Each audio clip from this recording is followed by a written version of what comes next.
Good evening students, welcome to judiciary next. आज की इस वीडियो में हम लोग पढ़ेंगे कि क्या कॉन्स्टिट्यूशन में दिया हुआ एक आर्टिकल 20 क्लॉज 3 जो कि रूल ऑफ सेल्फ इंक्रिमिनेशन की बात करता है, कंपनीज पर लागू होता है कि नहीं। ये डिस्कशन हम लोग इसलिए करने वाले हैं कि अभी पंजाब और हरियाणा हाई कोर्ट ने एक केस में एक निर्णय दिया कि इसके एम्बिट में कंपनीज नहीं आती हैं जब तक कुछ कंडीशन ना मिल जाए।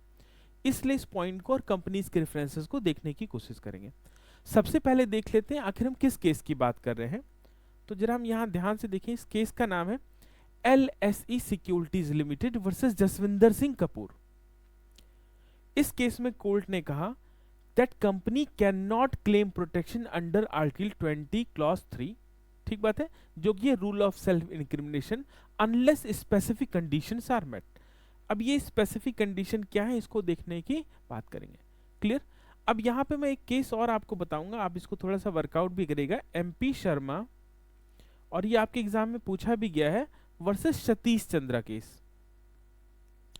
MP शर्मा और वर्सेस सतीश चंद्र केस में ये बताया गया था कि कब कब ये आर्टिकल का बेनिफिट किसी इंडिविजुअल या किसी पर्सन को मिलेगा, ठीक बात है। अब इसी को आगे देखेंगे तो हम MP Sharma versus Satish Chandra case की ही इमेजेस को कहां देख सकते हैं, LSE securities limited versus Jaswinder Singh के केस में देख सकते हैं, ठीक है।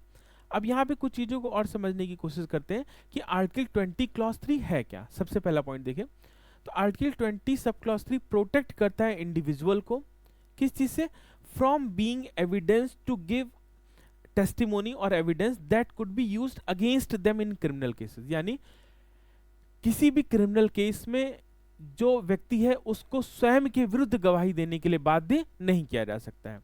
या इन सिंपल टर्म देखें, no one can be compelled to admit something that could incriminate them. आप खुद को इनक्रिमिनेट करने के लिए कोई भी बात नहीं कर सकते हैं। क्लियर। यही 20 सब क्लॉज 3 में लिखा है। आपको पता होगा ये एक इंग्लिश जूरिस्प्रूडेंस का एग्जाम्पल है या इंग्लिश जूरिस्प्रूडेंस का बेसिक नियम है जो एक लैटिन मैक्सिम या लीगल प्रिंसिपल पर बेस्ड है, जिसको समझने के लिए हम ऐसे समझते हैं, no one is bound to accuse themselves. Clear. अब क्या हुआ कि क्या इसमें जो वर्ड यूज किया है 20 क्लॉज 3 वर्ड में, उसमें पर्सन वर्ड यूज किया गया, नो पर्सन। अब ये तो जनरल अंडरस्टैंडिंग से क्लियर है कि जब वर्ड पर्सन यूज किया जाता है तो यहां दोनों आते हैं, लीगल पर्सन भी आता है और नेचुरल पर्सन भी आता है, या ज्यूरिस्टिक पर्सन भी और नेचुरल पर्सन।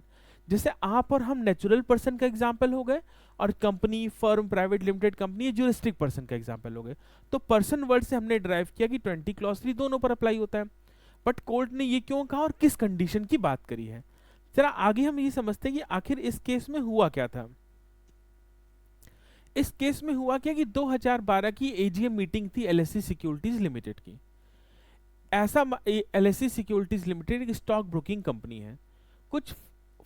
कुछ फ्रॉडरी के केस इसमें दर्ज हुए जिसकी कंप्लेंट फाइल हुई और कोर्ट ने कुछ नॉर्मल रिकॉर्ड प्रोड्यूस करने के लिए कंपनी के क्लर्क को ऑर्डर किया।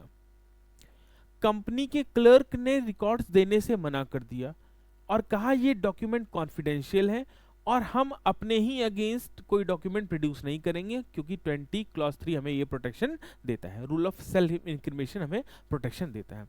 ये तो बड़ी विचित्र बात थी। कोर्ट ने कहा कि आप, ठीक बात है, डॉक्यूमेंट नहीं दें, लेकिन हमने आपसे अपने अगेंस्ट टेस्टिफाई करने को तो कहा नहीं। हमने तो केवल वो रूटीन डॉक्यूमेंट मांगे थे आपसे जो किसी जस्टिस को करने के लिए, एडमिनिस्ट्रेशन करने के लिए जरूरी है, फॉर एडमिनिस्ट्रेशन ऑफ जस्टिस जरूरी है, ठीक बात है। तो यहाँ पे एक पॉइंट ये समझ में आ रहा है कि क्या रूटीन डॉक्यूमेंट प्रोड्यूस किए जाने चाहिए कि नहीं।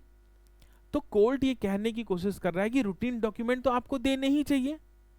अगर कोई ऐसी बात हो जो ऐसी कोई इंफॉर्मेशन है जिससे आप इनक्रिमिनेट होते हो तो फिर आप उसे मत दें।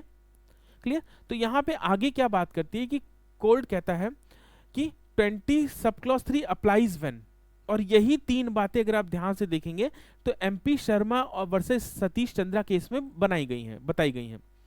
पहला, द पर्सन और entities accused of an offence. इस केस में कहा गया कि 20 क्लॉज 3 तभी अप्लाई होता है जब वो ऑफेंस आपके ऊपर लगा हो, किसी व्यक्ति के ऊपर लगा हो या किसी एंटिटी के ऊपर लगा हो। और दूसरा पॉइंट क्या है कि उस कंपनी और एंटिटी को फोर्स नहीं किया जा सकता एविडेंस देने के लिए, और ऐसा एविडेंस देने के लिए तो बिल्कुल नहीं किया जा सकता जो सेल्फ इनक्रिमिनेटरी नेचर हो, यानी स्वयं के विरुद्ध ही हो। तो कोर्ट ने इस केस में निर्णय दिया कि company can not refuse to produce normal routine business record. आप नॉर्मल बिजनेस रिकॉर्ड को देने से रिफ्यूज नहीं कर सकते unless the record directly incriminate them, जब तक कि वो रिकॉर्ड आपको डायरेक्टली इनक्रिमिनेट ना कर रहे हो। क्लियर है पॉइंट सबको? इसमें ये स्लाइड तो हमें लगता है दोबारा से कर दी। अब देखिए, अब ये जो हमारा एक क्वेश्चन अराइज होता है, क्या कंपनी आर्टिकल 20 क्लॉज 3 का बेनिफिट ले सकती है? तो हमने कहा no, company can not take an benefit unless some conditions are met. तो ये वही कंडीशन बता दी है। पहला, कौन सी कंपनी ले सकती है? When company must be accused of a crime. तो यहाँ पे एलआईसी सिक्योरिटीज लिमिटेड के अगेंस्ट क्राइम है और उससे डॉक्यूमेंट मांगे गए हैं, और ऐसे डॉक्यूमेंट मांगे गए which is routine document, not a confidential document, और ना ही कोई ऐसा डॉक्यूमेंट है जिसके उसके अगेंस्ट इनक्रिमिनेशन साबित होता है। ठीक बात है? तो यहाँ पे इस कंपनी को डॉक्यूमेंट प्रोड्यूस करने चाहिए। तो कोर्ट ने बताया कि क्या क्या प्रोटेक्टेड नहीं है 20 क्लॉज 3 के बेनिफिट के। तो कहा पहला पॉइंट वही मैंने जो डिस्कस किया आपसे, रूटीन बिजनेस डॉक्यूमेंट और record that do not contain incriminating information, इसका कोई प्रोटेक्शन नहीं है। ठीक बात है? आप रूटीन डॉक्यूमेंट आपको देने ही पड़ेंगे। दूसरा, डॉक्यूमेंट प्रोड्यूस्ड वॉलंटरली बाय, जो डॉक्यूमेंट पब्लिक डोमेन में है या जो वॉलंटरली है वो आप देंगे, उसमें कोई प्रोटेक्शन नहीं है। हाँ, ऐसा कोई डॉक्यूमेंट जिससे ये साबित होता है कि आपके अगेंस्ट कोई ऑफेंस बन रहा है या आपके अगेंस्ट वो टेस्टिमोनियल टाइप डॉक्यूमेंट है, ठीक बात है, तो आप उसको रोक सकते हैं। यहाँ पे कोर्ट ने डिफाइन भी किया टेस्टिमोनियल और वर्सेस नॉन टेस्टिमोनियल एविडेंसेस में, इस पर्टिकुलर रेफरेंस में का testimonial evidence involve personal knowledge और statement from the accused which may be protected. ऐसी चीजें जो आपकी पर्सनल नॉलेज में है या आपकी ऐसी कोई बात है जिससे इंक्रिमिनेशन साबित हो सकता है और जिसको प्रोटेक्ट किया गया है। नॉन टेस्टिमोनियल्स में कहा गया कि ऐसे बिजनेस रिकॉर्ड जनरली जिनको प्रोटेक्शन करने की जरूरत नहीं है। ठीक बात है? और एम्प्लॉय रोल पे ये कहा गया कि clerk can not refuse to provide routine business document. Clear? तो इस पर्टिकुलर केस में कोर्ट ने ये ड्राइव करने की कोशिश किया गया कि अगर ऐसा कोई डॉक्यूमेंट है या ऐसी कोई चीज है जिससे सेल्फ इनक्रिमिनेशन साबित हो रहा है या कंपनी को बेनिफिट नहीं मिलेगा, उसके अगेंस्ट कोई ऑफेंस साबित हो जाएगा, तो उसको तो तुम देने से मना कर सकते हो, लेकिन रूटीन बिजनेस डॉक्यूमेंट देने से मना नहीं कर सकते हो। ठीक बात है?